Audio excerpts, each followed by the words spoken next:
All broadcast community বা এবিসির family day 2025 অনুষ্ঠিত হয়েছে।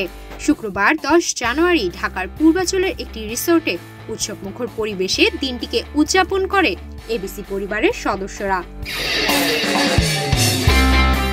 সেখানে বার্ষিক সাধারণ সভার অংশে কণ্ঠভোটের মাধ্যমে আগামী 2 বছরের জন্য 23 সদস্যের কার্যনির্বাহী কমিটি গঠন হয়। সভাপতি নির্বাচিত হন চৌধুরী দৌলত মাহমুদ জাফরি ও মহাসচিব হিসেবে নির্বাচিত হন দেবাশিস রঞ্জন সরকার।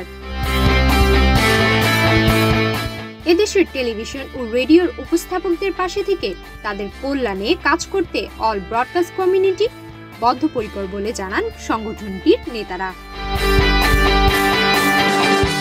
তারা আরও জানান, মিডিয়া ভিত্তিক সকল সংগঠনের প্রতি শ্রদ্ধা, ভালোবাসা ও সম্প্রীতি বজায় রেখে ঐক্যবদ্ধভাবে কাজ করে যেতে চায় টিভি রেডিওর সকল উপস্থাপকদের এই ফোরাম। সরকারি ও বেসরকারি স্যাটেলাইট টেলিভিশন রেডিও স্টেশনগুলোর সংবাদ উপস্থাপক, টকশো সঞ্চালক, রেডিও জকি ও অনুষ্ঠান উপস্থাপকদের সংগঠন অল ব্রডকাস্ট কমিউনিটি 2024-এর 7 জুন যাত্রা শুরু করে। গত 7 মাসে এডহক কমিউনিটির অধীনে ফোরামের উদ্বোধনী অনুষ্ঠান, সাংস্কৃতিক অনুষ্ঠান, সেমিনার ও ওয়ার্কশপ সহ নানা আয়োজন করে সংগঠনটি। এবিসির ফ্যামিলি ডে 2025-এ দিনভর ক্রীড়া প্রতিযোগিতা, রাফেল ড্র, পিঠা উৎসব শেষে মনোজ্ঞ সঙ্গীত সন্ধ্যার আয়োজন করা হয়।